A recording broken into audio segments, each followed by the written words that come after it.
Meus irmãos, a paz do Senhor. Segundo Reis, capítulo de número 7, verso de número 1. Então disse Eliseu: ouvi a palavra do Senhor. Segundo Reis, capítulo de número 7. Você não está lá em Mateus procurando o segundo rei, não, né? Pelo amor de Deus. Oh, meu Deus. Então disse Eliseu: ouvi a palavra do Senhor. Assim diz o Senhor: amanhã, mais ou menos a esta hora, haverá uma medida de farinha por um ciclo, e 2 medidas de cevada por um ciclo, à porta de Samaria. Amém, meus irmãos. Pode se assentar aí. Glória a Deus. Bom estar na casa de Deus. Bom é poder... Essa água aqui é para mim? Tem suco não? Você é um pregador de Camboriú e ia ganhar suco.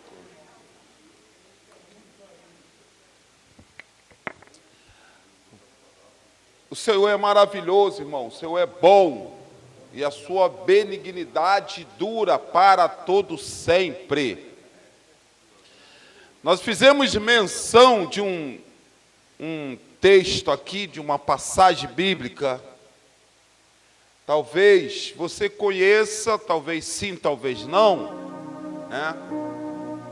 A verdade é que esse texto bíblico aqui é um dos momentos mais dramáticos da história do Reino do Norte, porque nós aqui já estamos conversando, falando aqui sobre um momento muito, mas muito complicado e talvez o ápice da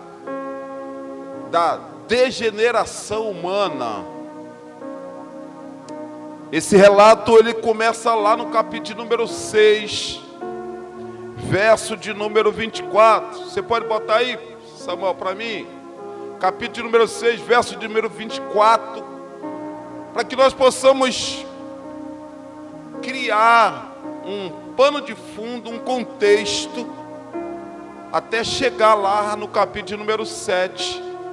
Mas para isso nós precisamos retornar um pouco, para que você possa entender. Segundo Reis, capítulo número 6, verso de número 24.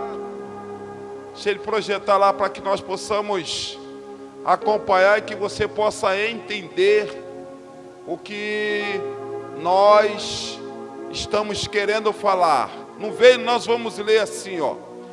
E sucedeu depois disto que, verso 24,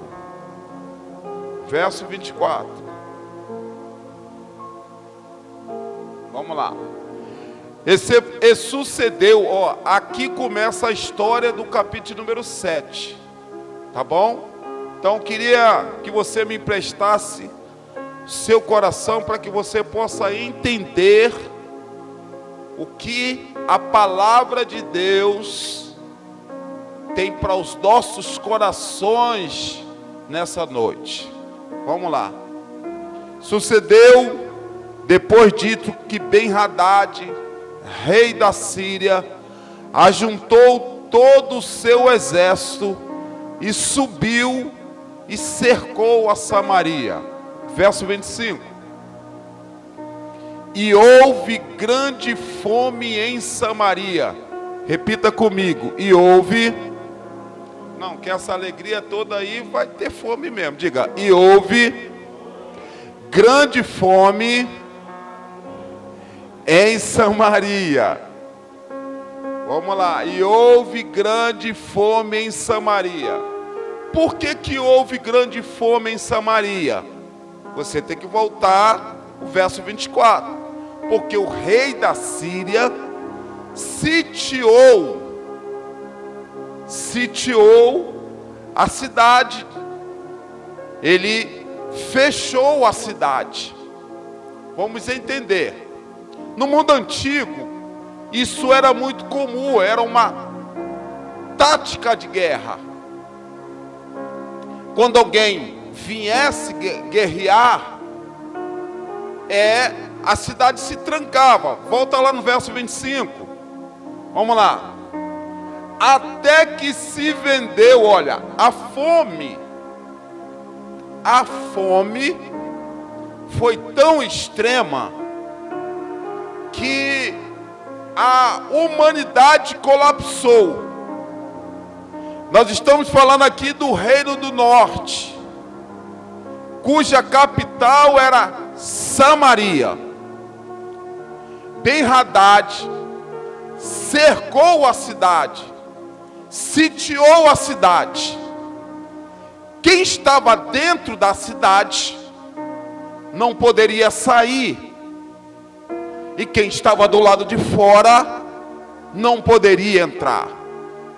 Esse cerco que Ben-Hadad fez durou mais ou menos 8 meses. A tática era: eu fecho aqui e a cidade pelo lado de dentro ela vai colapsar, ela vai implodir pelo lado de dentro. Essa era a ideia central do estrategista da guerra aqui da Síria. Então assim aconteceu como ele planejou. Ao cabo de 8 meses, onde a fome era extrema, olha o que aconteceu. Até que se vendeu uma cabeça de um jumento por 80 peças de prata. Olha aqui para mim que talvez você não entenda. Ele não está falando do contrafilé de um boi. Ele não está falando da picanha de um boi. Ele está falando de cabeça de jumento. Agora me diz, onde cabeça de jumento tem carne? Não tem. 80 peças de prata, para que você tenha uma ideia, Jesus foi vendido por 30 peças de prata. José do Egito foi vendido por 20 peças de prata. Ou seja, uma cabeça de jumento era uma fortuna. Mas por quê? Porque o povo não tinha nada para comer. Não tinha para plantar. Como não tinha para plantar, não tinha como colher. Então, a cidade foi aos poucos morrendo. E o rei do lado de fora, o Ben-Hadad, não estava nem aí. Porque o que ele queria era tomar de assalto a cidade. Mas no mundo antigo, as cidades eram cercadas por imensas muralhas. As muralhas eram a primeira linha de defesa. Então, já que a muralha era muito alta, Ben-Hadad cerca a cidade pelo lado de fora. Por quê? Porque o exército da Síria, ele era muito numeroso. E além de ser muito numeroso, essa galera do rei da Síria, eles eram um exército muito poderoso. Toda a técnica de arma de guerra, eles possuíam. Então eles ficaram do lado de fora, e lá acamparam. Agora, olha a cidade pelo lado de dentro. Do lado de dentro não tem comida. Do lado de dentro não tem água. Do lado de dentro só tem um temor: vamos morrer de fome. Olha isso. Uma cabeça de jumento por 80 peças de prata. E a 4ª de um cabo de esterco de pombo por 5 peças de prata. Meu amigo, sabe o que é isso?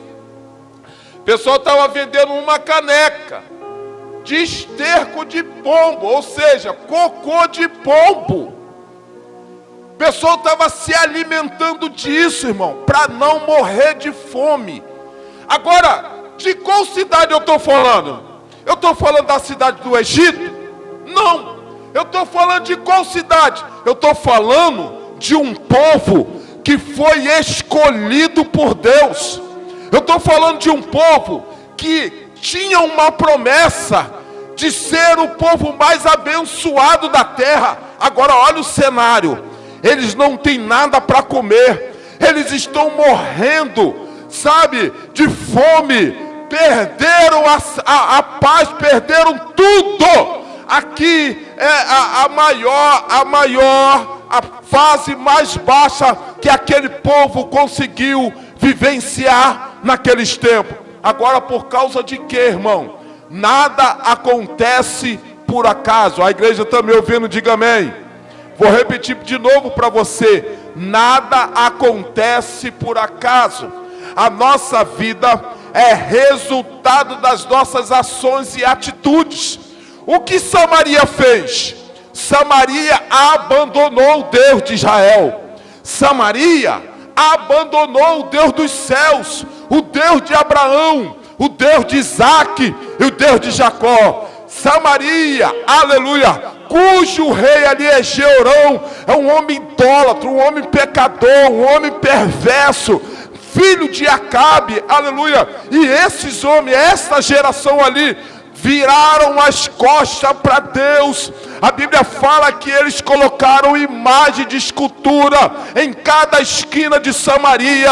Eles não adoraram mais a Deus, abandonaram a Deus, viraram as costas para Deus, e o resultado foi que as consequências chegou. A pior coisa que o ser humano possa fazer, irmão, aleluia, é virar as costas para Deus, aleluia, porque sem Deus nós não somos nada, oh, aleluia. Deixa eu repetir essa palavra aqui para você. Sem Deus, eu, você, nós não somos nada. Às vezes nós não valorizamos a Deus. Sabe por quê? Porque Deus não é palpável, porque Deus não é visível, porque Deus não se vê, não se toca. Aí achamos que Deus é algo da mente humana. Mas vire as costas para Ele, para você sentir a falta dEle, aleluia. A dor da alma humana é a ausência de Deus. O homem pode ter muito dinheiro, mas não tem paz. Sabe, irmão, fizeram um levantamento que a cada 40 minutos uma pessoa se suicida no Brasil. Ao redor do mundo, a cada 1 minuto e meio uma pessoa se suicida. Aí você vai fazer o levantamento. A maioria são pessoas que têm dinheiro. A maioria são pessoas que estudaram, que têm uma mente aberta. Mas por que se suicida? Porque não tem Deus. Pode ter dinheiro, se não tem Deus, não tem nada. Pode ser uma pessoa muito mais inteligente, mas se não tem Deus, não tem nada. E eu libero a paz de Deus sobre a sua vida nessa noite. Eu libero a paz de Jesus sobre a sua vida, sobre a sua casa nessa noite. Em nome de Jesus, tem alguém comigo aqui? Levante a sua mão e adore ao Senhor nessa noite. Oh, glória a Deus. Nós achamos, irmãos, que deixamos de ir ao culto hoje. Não vou no culto hoje porque tem jogo do Brasil, ó. Oh, meu Pai do céu. Jesus está vendo aí quem vai faltar o culto para ir ver o jogo, hein? Oh, meu Pai. Ó, nós deixamos de orar aqui, nós deixamos de fazer. Nós só, irmãos, isso aqui, ninguém vira as costas para Deus da noite para o dia. São pequenos hábitos. São pequenas coisas que nós vamos fazendo, que vai nos afastando de Deus e nós não percebemos. Porque como o nosso irmão disse, falou bem claro aqui, Deus não muda. Hebreus fala que Ele é o mesmo ontem, hoje e eternamente. Quando nós estamos distante de Deus, nós sentimos que Deus está longe, que Deus não ouve mais as nossas orações. Começamos a culpar a Deus, em vez de olhar para dentro de nós e tentar entender o que nós fizemos. Uma vez alguém chegou para o pastor Luciano Subirá e falou assim: pastor, ore por mim, porque eu estou em crise. E o pastor falou: por que você está em crise? E a outra pessoa falou assim: é porque eu perdi o primeiro amor. Eu me afastei de Deus, eu perdi o primeiro amor. pastor falou assim, você não está em crise, varão, você está em pecado. Porque quando alguém perde o primeiro amor, ele perde a essência de Deus.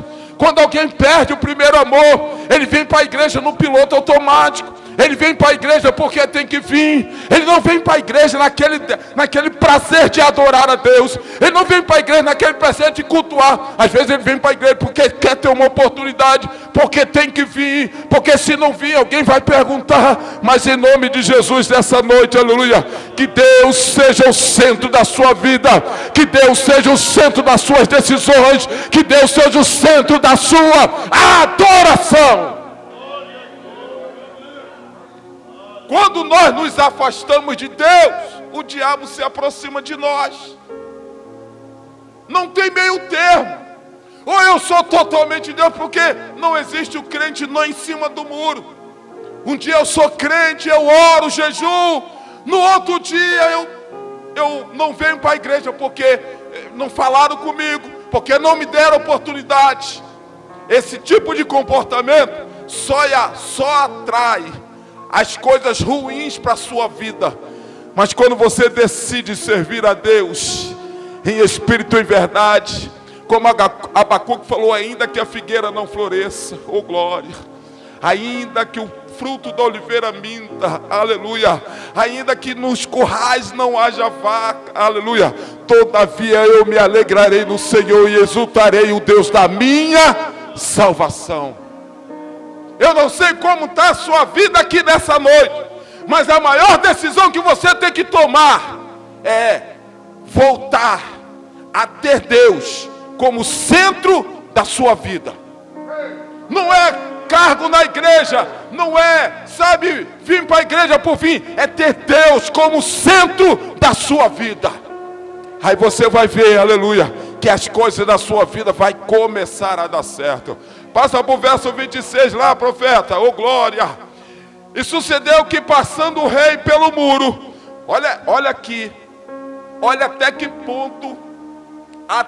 ponto chegou a dignidade humana. Eu falei para você que Ben-Hadad cercou Samaria, sitiou a cidade. A intenção é, quem está dentro não sai, quem está do lado de fora não entra. Do lado de dentro, a cidade começou a ser tomada pela fome.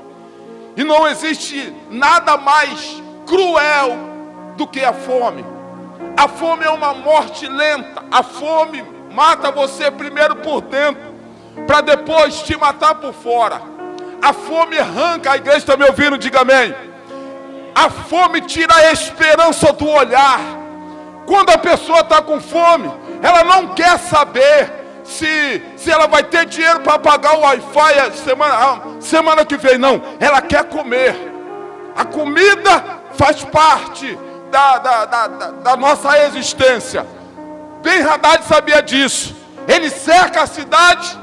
E agora olha isso, verso de número 27, vamos lá, Samuel. E ele lhe disse, se o Senhor não, olha, a mulher, olha, o rei está passando em cima do muro, e tem duas mulheres brigando, e o rei vai falar, o que vocês estão fazendo aí, por que vocês estão brigando? Aí ela vai dizer, se o Senhor não acode, de onde te acudirei eu? Da eira ou do largar? 28, meu irmão. Disse-lhe mais o rei, que tens? E disse ela, esta mulher, duas mulheres conversando, olha, esta mulher me disse, dá cá o teu filho para que hoje comamos, e amanhã comeremos o meu filho. Estão praticando canibalismo, na intenção de saciar a fome. Mas quem é esse povo? O povo herdeiro. O povo que Deus olhou para Abraão e falou assim, Abraão, de ti eu farei uma grande nação.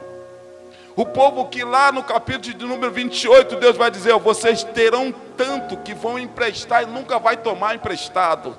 Mas olha a situação. Tem duas mães brigando para comer a carne dos próprios filhos. Agora eu digo para você, há uma situação tão deplorável como essa. Mas em nenhum momento você vê no texto alguém dizendo, vamos buscar a Deus.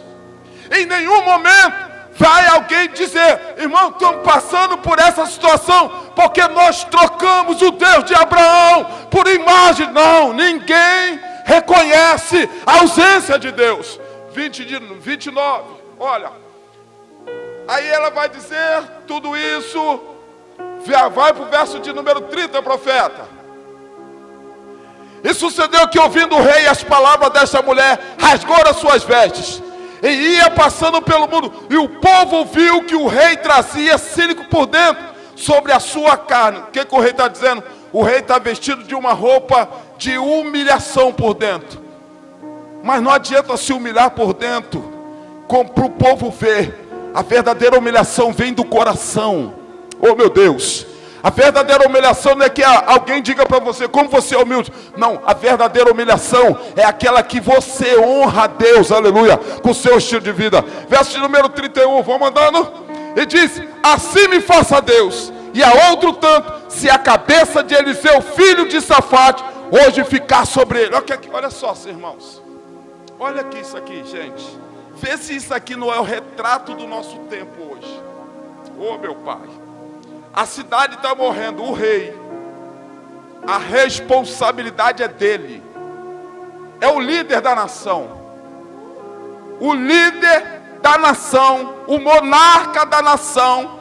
Em vez dele de dizer o que fizemos para chegar a essa situação, ele vai botar a culpa no profeta Eliseu. Ele vai dizer assim, a culpa é de Deus, estamos passando por isso, por causa que Deus fez isso conosco. Aí eu quero, é importante eu trabalhar esse ponto aqui, porque isso aqui é o retrato da nossa geração. É a síndrome de Adão. Adão, o que tu fizeste? A mulher que tu me deu. Nós temos a facilidade de culpar o outro, de olhar a situação e vai dizer, é culpa dele, é culpa da minha esposa, é culpa do meu filho, é culpa do pastor, é culpa do Lula, que não mandou a picanha, eu votei para ele mandar a picanha, e aquele abençoado não mandou a picanha. Bota a culpa em todo mundo, mas colocar a culpa nos outros, e não olhar para dentro de mim, não resolve nada. Essa nação estava passando aquilo ali, foi porque eles abandonaram a Deus, aleluia. Oh meu Pai, deixa eu dizer um negócio aqui para você. O diabo talvez não quer que, não, o diabo muitas das vezes vai trabalhar para você não sair da igreja, sabe? O diabo vai fazer de tudo para você ficar aqui, mas culpando os outros, culpando tudo e todos. É a tática mais eficaz que existe. Porque quando você culpa os outros, você tira a responsabilidade de dentro de você. Você se sente confortável em apontar o erro dos outros, apontar o erro para fora, e você nunca vai se cobrar. Quando você não se cobra, você não muda. E é tudo que o diabo quer, que você continue o mesmo crente de sempre, do mesmo jeito, com o mesmo pensamento, com a mesma mentalidade, com o mesmo jeito de cultuar, com o mesmo jeito de adorar. E você está percebendo que não está gerando efeito na sua vida, que não está gerando nada na sua vida, mas o diabo conseguiu incultar na tua mente que a igreja está assim por causa do A, por causa do B. O diabo conseguiu incultar na sua mente de tantas coisas, mas quando é que você olhou para o céu e falou assim, Senhor, está assim porque eu não estou bem contigo. Está assim porque eu parei de orar, Senhor. A igreja está assim, Senhor, porque eu não consigo sentir a tua presença. Pare de olhar para fora. E a palavra de Deus nessa noite é, olhe para dentro de você. Quem é você no escuro? Quem é você no seu quarto? Quem é você quando você está usando os seus pensamentos? Essa é a palavra de Deus para você nessa noite. É fácil culpar o profeta. É fácil culpar o pastor. Ah, o pastor não orou, o pastor não jejuou. Mas a palavra para nós aqui nessa noite é: eu estou merecendo aquilo que eu plantei. e hoje estou colhendo. Assume o seu BO, assuma a responsabilidade, aleluia, porque quando você assume a responsabilidade, Deus vai te dar estratégia, Deus vai te dar sabedoria, para você mudar, aleluia, porque culpar os outros, não há solução. O rei vai dizer, o profeta Eliseu, por que estamos passando por isso? E o profeta vai dizer, depois de 8 meses você vem procurar? Aí chega no capítulo número 7, verso de número 1, Samuel, é o versículo que nós lemos. O Eliseu, ele estava passando a mesma situação, irmão. O Eliseu também estava passando fome. Tinha pecado? Não. Mas estava no meio daquele povo. Às vezes você também, sabe, é crente, está na igreja todos os dias, mas você vê que tem uma provação lá no meio da tua casa, no meio da tua família, na tua empresa, onde quer que você vá. Tem por causa de pessoas. Mas na verdade, o fato aqui não é a aprovação em si, mas como se passa. Enquanto a cidade está matando seres humanos para não morrer de fome, o Eliseu está profetizando. Oh, meu Deus do céu, você não entendeu esse mistério aqui? Enquanto está todo mundo preocupado em saciar a fome, o Eliseu está tranquilo dentro da casa dele. A Bíblia fala que ele está reunido com os anciões. Que os anciões? As autoridades da cidade. E talvez ali, como é um homem de Deus, ele estava falando das coisas de Deus, aleluia. Porque quem tem Deus no coração não fala da vida dos outros. Quem tem Deus no coração não reclama da vida. Quem tem Deus no coração fala de Deus, aleluia. Porque a Bíblia fala que o coração está cheio, a boca só fala daquilo que o coração está cheio. O que você anda falando? Anda reclamando? O que você anda falando? Anda botando a culpa nos outros? O que sai da sua boca hoje? Aí o Eliseu vai falar para o rei, olha isso. Então disse Eliseu, ouvi a palavra do Senhor. Está no meio do caos, no meio da fome, no meio do cerco, do lado de fora, está todo mundo uma cidade cercada, está todo mundo morrendo. O profeta, assim diz o Senhor, amanhã, quando? Não, você que vem comigo. Quando? Amanhã, quase a este tempo, haverá uma medida de farinha por um ciclo e 2 medidas de cevada por um ciclo à porta de Samaria. O que Eliseu está falando é o seguinte: amanhã vai ter comida para geral. Você não pegou isso aqui. O que Eliseu está dizendo é que a fome acaba agora. Oh, glória. Mas pastor, mas a cidade ainda era pecadora? Era. Mas a cidade ainda reconheceu Deus? Não. Mas o que está em pauta aqui não é sobre o que eu faço, mas é a misericórdia dele, aleluia. Deus, aleluia, não tinha obrigação nenhuma de abençoar aquele povo, mas ele é bondoso e misericordioso, aleluia. E porque alguém procurou o homem de Deus, Deus usa a boca daquele homem e disse: a fartura acaba.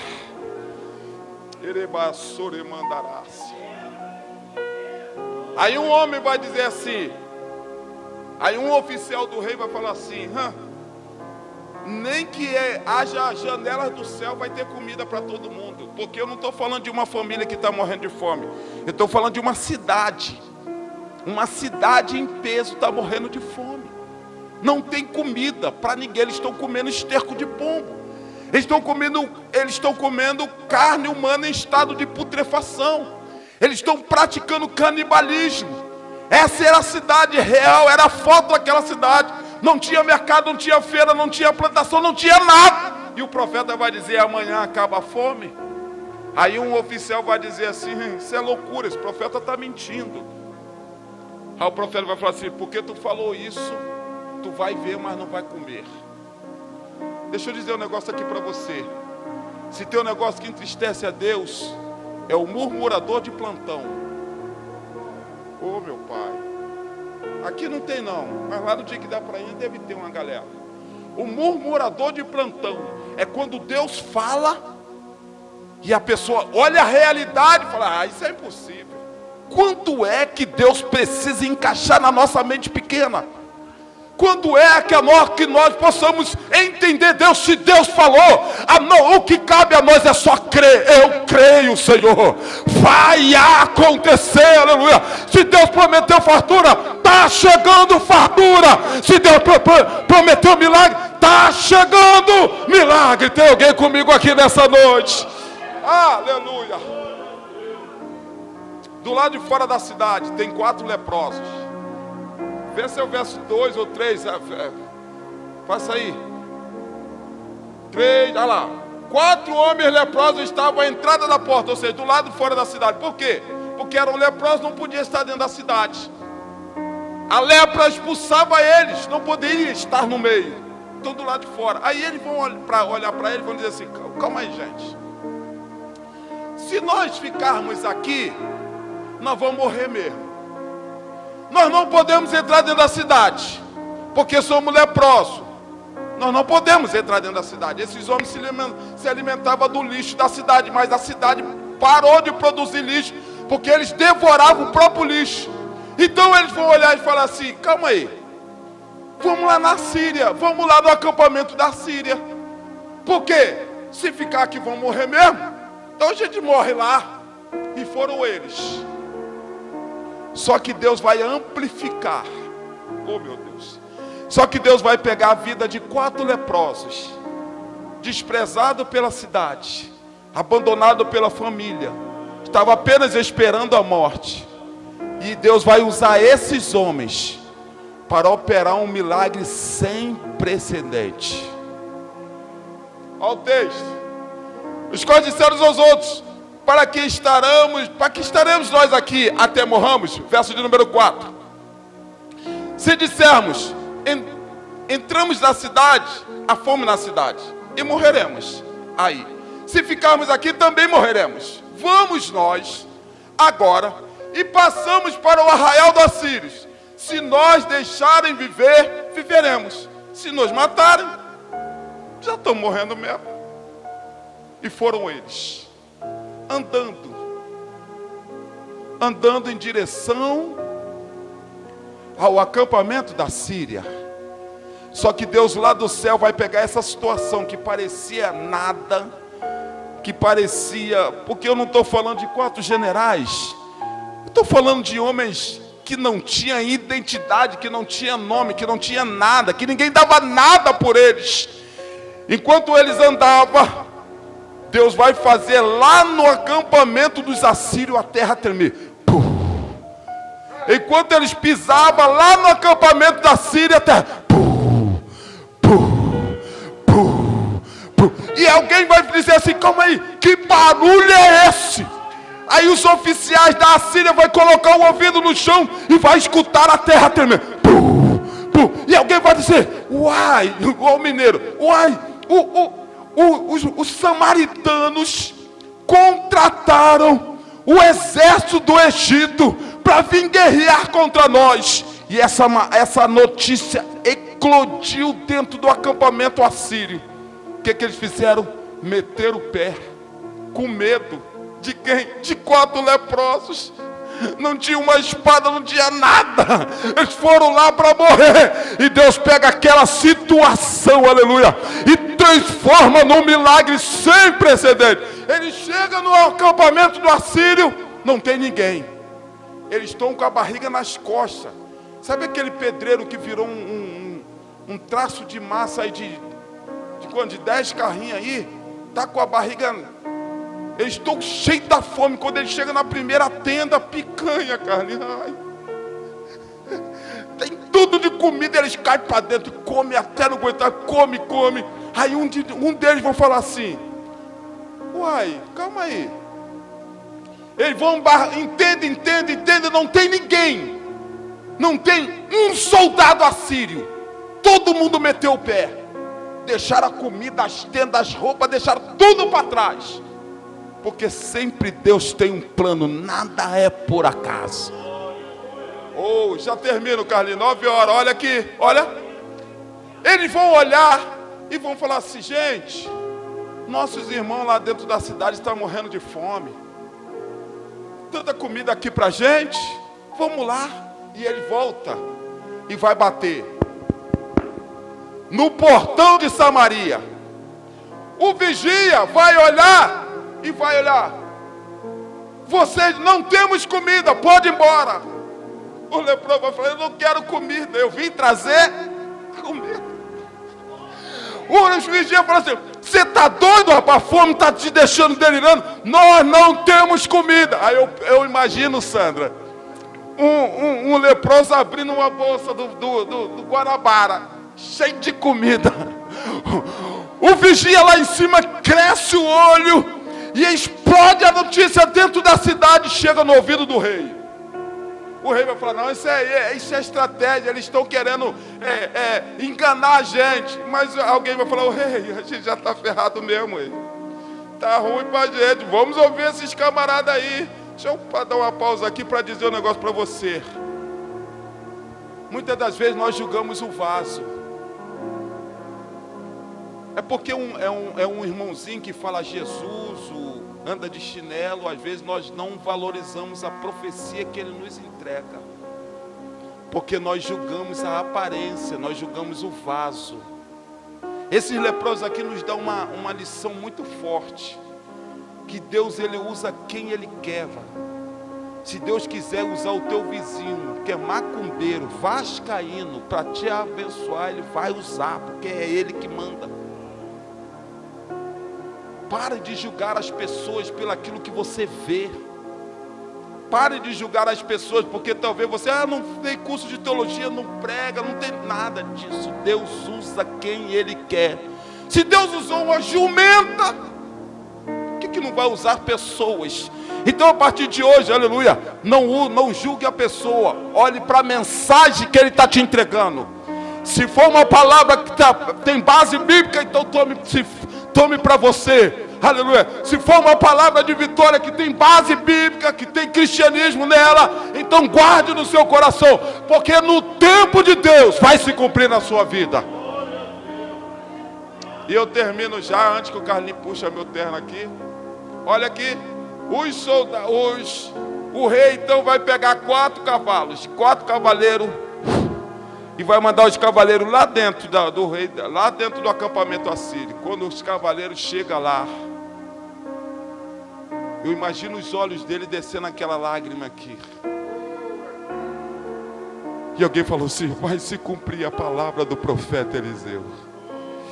Ele volta no pinote do cavalo e a notícia explode no portão. Tem comida para todo mundo, é só ir buscar. Oh, meu Deus do céu. Não pegou isso aqui não, deixa eu até beber um suco aqui. Na noite anterior estava alguém, todo mundo preocupado para que íamos morrer de fome. Mas no outro dia, chegou a provisão. Oh glória! A resposta está chegando, aleluia. A porta está se abrindo. Para de ficar trancado dentro dessa cidade. Tem resposta de Deus para você. Tem solução de Deus chegando para essa igreja, aleluia.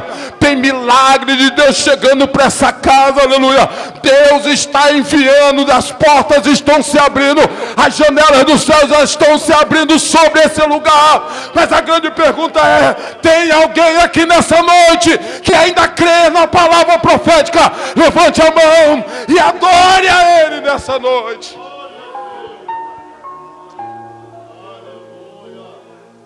Aquele povo que estava morrendo de fome agora tinha comida em abundância. E eu finalizo a minha palavra nessa noite aqui dizendo para você isso. O choro dura uma noite. O choro dura uma noite, mas se Deus decidiu hoje te abençoar, volte para sua casa diferente hoje. Aleluia. Porque você achou que ia morrer, né? Porque qual era o único pensamento dentro de Samaria? Vamos morrer de fome. Se não tem comida, não pode sair, não pode comprar, vamos morrer. Só que Deus decidiu, não por mérito deles, Deus decidiu abençoar aquele povo. E eu creio pela fé hoje. Levante a sua mão, que eu libero uma palavra profética sobre você. Não, levante as duas. Eu não posso dizer para todos, porque eu não sou ingênuo. Mas aquele que entrou aqui, nessa noite, com esse coração totalmente inclinado para Deus, volte para sua casa hoje, crendo que a provisão vai estar lá amanhã. A provisão vai chegar lá para a tua casa amanhã. Aleluia. Deus ouviu a sua oração aqui nessa noite. Que Deus abençoe essa igreja em nome de Jesus. Amém.